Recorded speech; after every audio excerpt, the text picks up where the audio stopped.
Hello and welcome to the Tennis Menu's daily ATP final show. Val Febo here with you. And remember, next Wednesday, 10 a.m. Australian Eastern Daylight Time, our webinar being hosted by myself, interviewing the one and only Mark Safoulis about all things coaching. And remember, you can follow on our social media links that we post every day. You can click on that and register your interest and get a link to come on. And we'll also post a link below on this video as well. So really excited for that webinar, 10 a.m. next Wednesday. But it's been a big night of tennis. Dominic Thiem falling to Andrei Rublev as he did in Vienna a few weeks ago. Straight sets results there.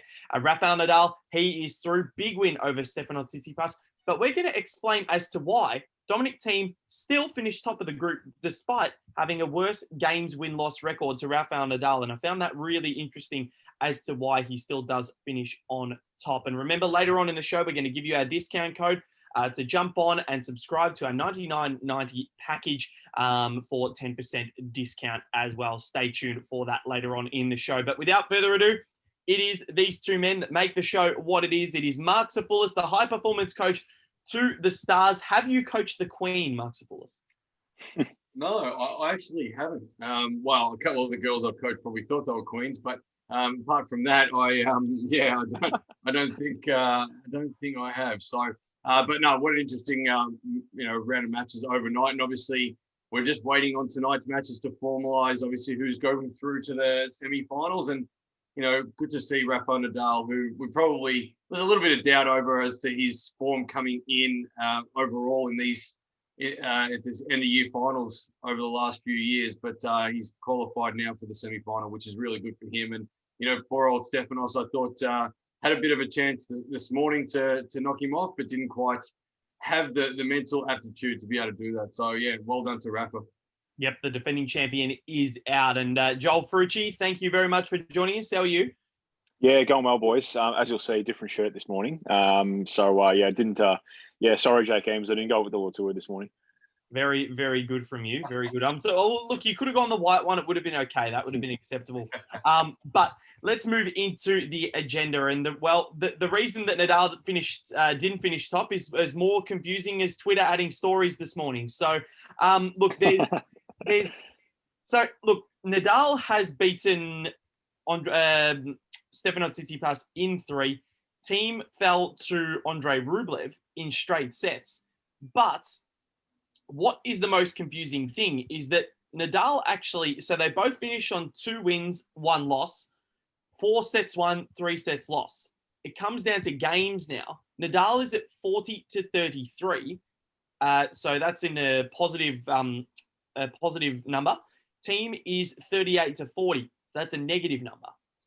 Still, Thiem finishes on top because he has the better head-to-head against Rafael Nadal. So he beat Nadal in the group, meaning he goes through in top spot. And as he was first to qualify, it's the same with Daniel Medvedev tomorrow. Say if he should lose to Diego, or tonight, say he should lose to Diego Schwartzman in straight sets, and Djokovic and Zverev come through and they have a better record. He'll finish the group as he's beaten both of those players. So it well and truly was a dead rubber for Dominic Thiem this morning, but he does lose a little bit of prize money and he does lose a little bit of ranking points as well. So you don't get the full amount if you lose one match. But we'll start with that one. And it was interesting. I wasn't really expecting Rublev to win this, and the way that he played, he sort of seemed a little bit free, didn't he, in the way that he went about it. And it was a 6-2, 7-5 win. But yeah, he just looked like the player that had been playing the entire year, didn't he, Mark? He did, and it's an interesting one because Dominic Thiem had nothing to play for. We mentioned this in the show yesterday, which is a real danger for him. Obviously having nothing to play for, goes out there, hits some balls. Rublev went out there with nothing to lose. It's a win-win situation for him. He hits 11 aces, and Andrei Rublev doesn't hit 11 aces in matches. So for him to do that, he was obviously playing pretty freely, nothing to lose. He was already out of the draw anyway. So, it was an interesting match, but obviously a dead rubber. So, Dominic Thiem goes through qualifying it as the number 1 ranked player in his group. I'd like to see how this is going to affect him moving forward, whether or not it stops his momentum, whether or not it halts that a little bit in his confidence, or whether or not he just thought, I need to preserve some energy and make sure that I'm right for the semi-final. it could go either way. And I mean, Dominic Thiem's a good enough player to be able to get through this situation. So we'll see how it pans out. But good year for Andrei Rublev. He finishes the year, outstanding results, and he can walk away with his head held high. Yep, well, 41 match wins, the most titles on tour so far. Novak Djokovic can equal that on 5, a career high ranking of 8, and his first Nitto ATP finals wins. So a pretty damn good year for Andrei Rublev, and Roger Federer did predict that last year. And so Rublev has come on in leaps and bounds this year. But Dominic Thiem, I think that's the one. Now, last year, as I said yesterday, he lost in the final group match to Matteo Berrettini. Still finished top of the group, but I don't know. I just think the way that he plays, I think this is a little speed bump for him. Probably wasn't going at full capacity today. And would you have encouraged him to, Mark? It's something, I don't know, it's weird because it is such a big tournament. You don't want to lose your momentum. But then as a coach, it's like, do you want to conserve energy? It's only best of 3 sets. Yeah, the problem is that you've got to play the time regardless, right? So, whether you're playing the time and going full tilt or you're going at 80%, he still played the match. So you're still out there, you're still wasting energy regardless. So you'd rather go in with confidence. I mean, he's fit enough to be able to play 12 sets. I mean, the fitness for me is a non-negotiable. It's not even questionable. So you just go out there and play. I mean, you'd want him to win the match. If I was his coach, I'd want him to get there and win and maintain momentum and confidence and belief moving into a semi-final, which is probably going to be a huge match for him. So, this is a massive tournament, good prize money on the line, and the last tournament of the year to head into next year and really start the year really well again. So, there's no doubt I would have wanted him to win that match as his coach. He's spent I think it was an hour and 15 minutes on the court. You'd rather him spend the hour and 15 minutes and win the match than win it and then lose it. So that would be my 2 cents. But I mean, he's a pure champion now. He's one of those top 4 as we discussed earlier in the week. And, there's no doubt he can bounce back. It's just making sure that his mindset's on track for that.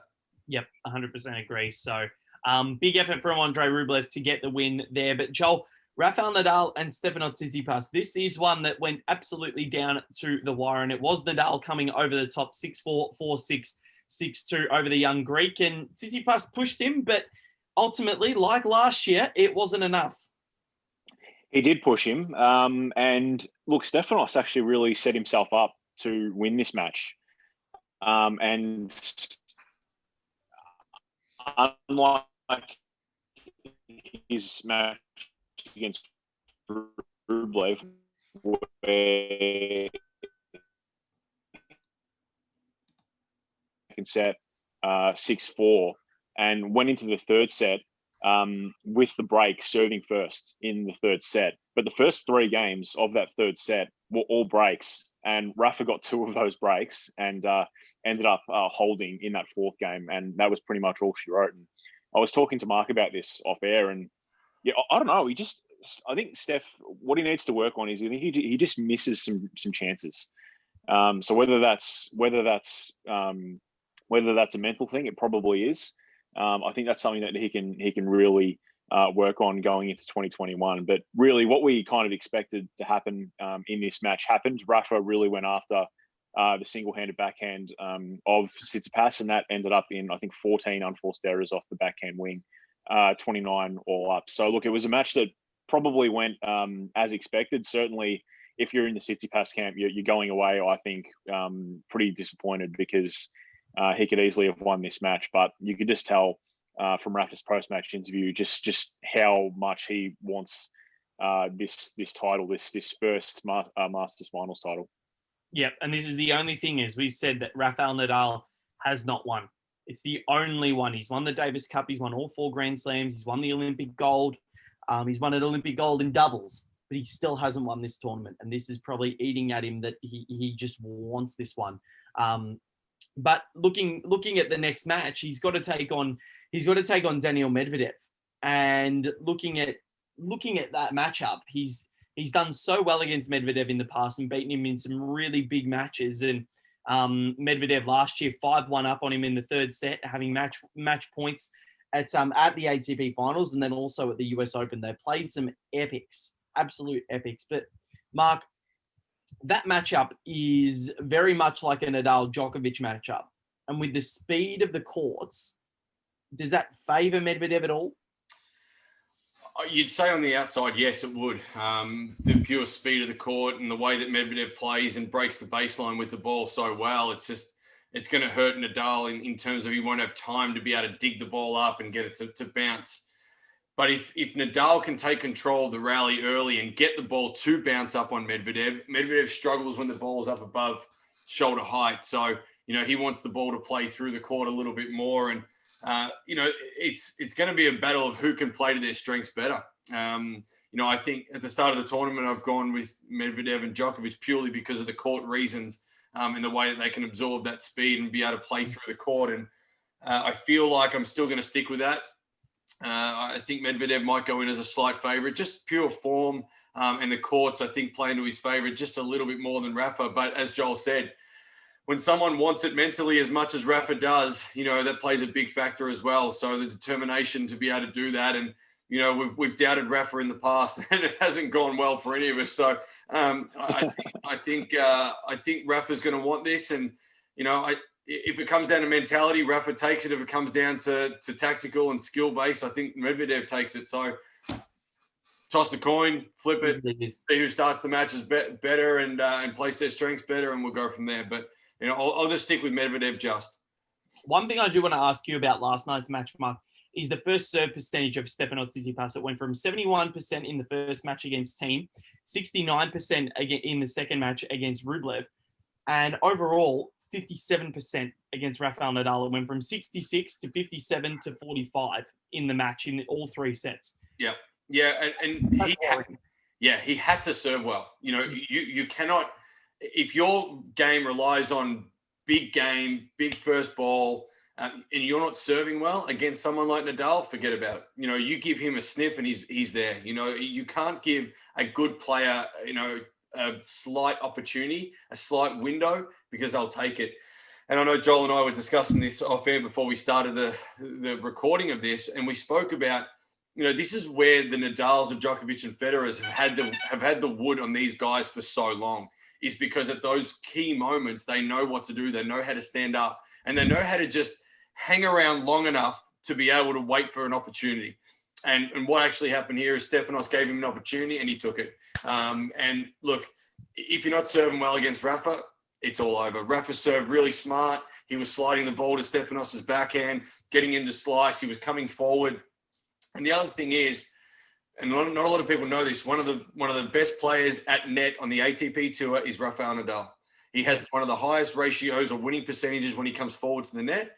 And you would think probably not because he's such a baseliner, but he comes in at the right moments. And last night he did that, the right moments, the right time. He took away the time and space from Tsitsipas, and Tsitsipas couldn't have the court space to be able to work in as he normally does. So, yeah, it was a very interesting match, but well done to Rafa. And, I hope he does break through for his maiden Masters event here. I think it's so important for him. As you said, he's won everything else, and I think he's one of the best players of all time and deserves this title more than anyone. Yep, and I think Tsitsipas on return as well, 19% on the first points return. You can generally get into a rally with Nadal on his first serve, but he was serving it extremely well last night. But tonight's matches, Joel, the first match, Djokovic and Zverev, this is the one for all the marbles. Zverev gets through if he wins. Djokovic gets through if he wins. And this one, they're so evenly matched on the head-to-head record. But as we said yesterday, none of their matches have ever gone the distance or an extra set. It's always been a straight sets win for one or the other. So how important is starting well? Yeah, hugely important. And you said the other day, Val, that Alex Zverev is such a good front runner. And if he's going to win, then he does need to start well and assert himself against Novak. And he needs to serve well as well. I know we keep talking about how important it is for players to serve well at this event, but that's especially true for Zverev. We know about the issues that he has had in the past, but when it gets going, it's quite difficult to stop against Schwartzman. I think his differential was +7. I think he put away 10 serves, 10 aces, only 3 double faults. So that's what you want if you're in his camp. But if that serve breaks down against Djokovic and you have to depend on that second serve to start the points, then we know that's when Novak can really get on top of you and really just dictate the point from that point forward. So I think if he is going to win this, he does need to start well. He needs to serve well, but overall, it's so difficult to look past Novak.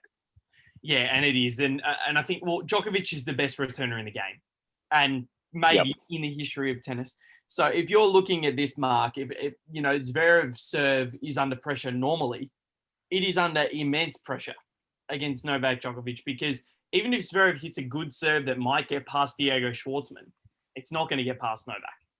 Yeah, and that's what we looked at with the match with Schwartzman. Schwartzman obviously being the poor man's Novak Djokovic, as I keep saying probably. But I think the biggest thing is you're a very rich poor man if you're poor man. Absolutely. If you look at the way Schwartzman was returning, he just wasn't getting the reach and doesn't have the reach as a Novak Djokovic. So therefore, the balls were landing quite short. And Zverev had the first strike in the rally. What Novak will do really well is neutralize that. He'll be able to get a little bit of depth on the ball and not allow Zverev to be able to wind up on the forehand side. He'll probably take time away, which will be through the middle of the court to the forehand generally more often than not. And therefore, hopefully, Novak will get that first strike in the rally rather than Zverev. So, I think you're right. I think the return is really important for Novak and the serve is really important for Zverev here. So this is it's a big match because obviously we've also discounted Zverev a few times over the last few months, but he's actually come through with the goods at the big moments. And this is something that he's going to have to do to take the next step in his career, is to win matches like this. And no doubt Stefanos Tsitsipas will be kicking himself, as Joel said earlier. These are the matches that they want to take away from the big four and start to, impact, the higher end of the Grand Slams now and start winning these and taking them off Novak and Rafa and Roger. So, it's a big match for Zverev, but, I can't go past Novak Djokovic. His defensive skills on the faster court, I think he'll take the cake in this one. Yep, I think so as well. And it's been, I think, the last time two of the big three qualified for the ATP finals, semi-finals, was 2018, and that was Federer and Novak, but it'd be consecutive years that only one of them does get through. In 2017, it was only one. 2016, it was only one as well. So it's become a very rare feat to have two of them in, but I think it's going to be very, very hard to go against Novak Djokovic with the way or with the tennis that he has produced for most part of 2020. And Daniel Medvedev against Diego Schwartzman. Well, like we didn't know this yesterday, this is an extreme dead rubber. But for prize money and ranking points, Medvedev will still be out there to try and get and maximize his tournament if he can. But Diego Schwartzman, he doesn't want to leave this tournament winless. Yeah, you're correct. I think it'd be great for him to get a win on the board and keep his confidence, because he has had a pretty good year, and obviously finishing top 8 in the world is an unbelievable effort for a guy of his stature. And obviously everyone probably would have knocked him all the way through, through his career. And for him to get a result that gets him to the top 8 and to get a win here will be quite significant in his career. So that'll be a good end to his year, and he'll start next year with, a bit more confidence, a bit more belief, and maybe at the end of next year he comes back and does a little bit better than what he has done so far. So it's not a huge match for either player, but probably more Schwartzman than it is Medvedev. Yeah, I think so. And they've met twice this year, Joel, and 2020 ATP Cup, Medvedev in 3, but then they met in Paris 2 weeks ago. And Medvedev, of course, won that title, but in the quarters, he dispatched Diego Schwartzman 6-3, 6-1. So this is, I don't know, it's so hard. Head-to-head, leads him 4-0. I just think it's very hard to go past Daniel Medvedev in the way that he's been playing and what he did to Novak Djokovic. You can't see him losing, can you? Yeah, look, it's pretty hard to see Daniil going down here. Obviously, he's on a bit of a roll form-wise. You're factoring in Bercy and also the matches that he has played so far in London. Look, I mean, I think it'd be a nice story sentimentally if Diego could win this match.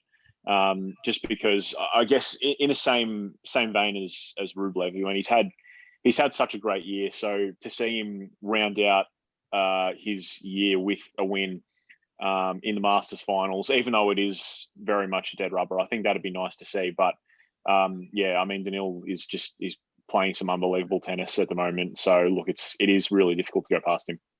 Yep, I think so. This match, I think for Medvedev is going to be a fine tune before what comes next against Rafael Nadal in the semi-finals. But One semi-final spot is still up for grabs, and that will be decided tonight when Novak Djokovic takes on Alexander Zverev. That is one for the books. Do not miss it. But Mark Safoulis, thank you very much for your efforts on the show today. It's been an absolute pleasure. Thanks, Bell and Joel. It's been really good to start to see it take shape now, the semi-finals. Looking forward to tonight's matches, and by tomorrow we'll know who are playing off in the semi-finals. So it's a really exciting time, and obviously the last tournament of the year. So we want to see, some really good matches towards the end. Very excited for this as well. Joel Fritchie, thank you very much.